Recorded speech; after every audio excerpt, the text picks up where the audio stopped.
Sometimes stress gets the better of us. Things happen in our lives that are beyond our control, and as a result, we can feel overwhelmed and feel unable to cope with it all.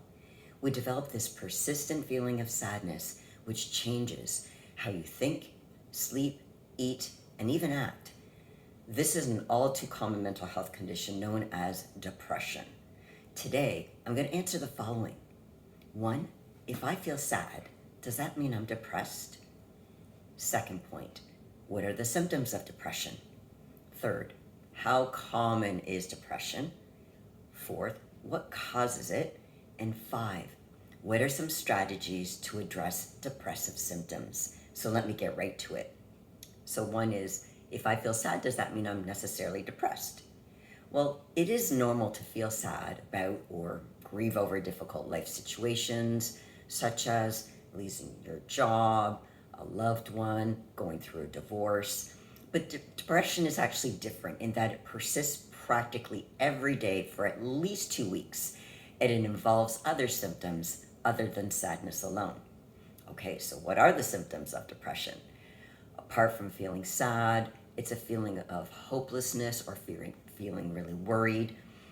Children and adolescents with depression may be irritable rather than sad. It's also not enjoying things that you used to bring you joy, being easily irritated or frustrated, eating too much or too little, which may result in weight gain or weight loss, trouble sleeping or sleeping too much, having low energy or fatigue, having a difficult time concentrating, making decisions, or remembering things, experiencing physical issues like headaches, stomach aches, or sexual dysfunction, having thoughts of self-harm or suicide. Now, if you're in the US, if you or a loved one are thinking about suicide, you can call or text 988 on your phone to reach the Suicide and Crisis Lifeline. Someone will be available to help you 24 hours a day, 7 days a week. In Canada, there's a phone number called Talk Suicide Canada at 1-833-456-4566. For veterans, there's a military crisis line for active U.S. service members, veterans, and family members. You can call 1-800-273-8255 and press 1. You can also send an SMS at 838-255. So, next question, how common is it? Well, it's pretty damn common. Researchers estimate that nearly 7% of adults in the United States have depression every year. That's more than 16% of US adults. So that's around 1 in 6 people will experience depression at some point in their lifetime.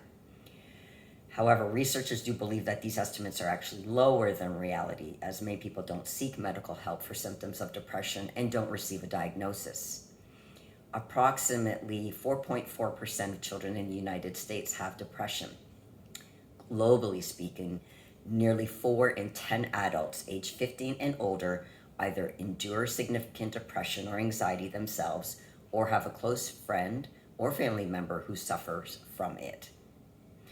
Other Gallup research has estimated that 22% of North American adults have experienced depression or anxiety so extreme that they could not continue regular daily activities for 2 weeks or longer, similar to a global rate of 19% and matching estimates found in Western Europe, the Middle East, North Africa, and South Asia. So what causes depression? Well, researchers don't know the exact cause of depression, but they do find that there's several factors that contribute to the development of depression. One is brain chemistry. So there can be an imbalance of neurotransmitters, including serotonin and dopamine, which contributes to the development of depression. Another is genetics. So if you have a first-degree relative, so a biological parent or sibling with depression, you're about 3 times as likely to develop the condition as the general population. However, you can have a depression without a family history of it. Another factor, stressful life events, difficult experiences such as the death of a loved one, trauma, divorce, isolation, lack of support. These things can all trigger depression. There's also medical conditions such as chronic pain, and chronic conditions like diabetes can lead to depression. Some medications can cause depression, as that would be a side effect. Now, any kind of substance use like alcohol, that can actually cause depression or make it worse. Okay, so that sounds pretty down. Let's talk strategies. So, are there things that you can do to address depressive symptoms? My answer is yes. As you guys know, I'm a cognitive behavioral therapist. Cognitive behavioral therapy just focuses on identifying challenging negative thoughts and beliefs, as well as changing behavioral patterns that contribute to, in this case, depressive symptoms. You identify and challenge your negative thoughts. So pay attention to your thoughts and identify any negative or distorted thinking patterns. Challenge these thoughts by examining the evidence and considering alternative, more balanced perspectives.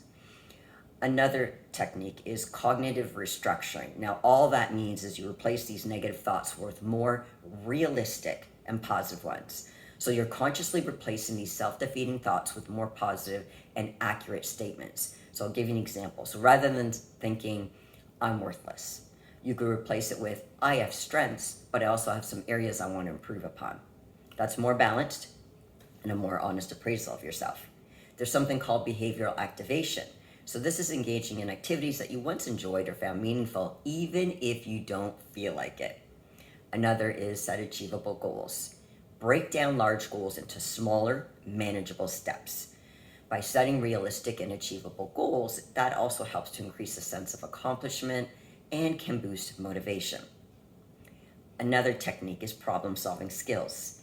You can learn effective problem-solving techniques to address life's various challenges by identifying the problem, brainstorming some possible solutions, evaluating the pros and cons, choose the best solution, and create an action plan. We can't forget social support, spending time with people you care about, and if you don't have people in your life, build that supportive network.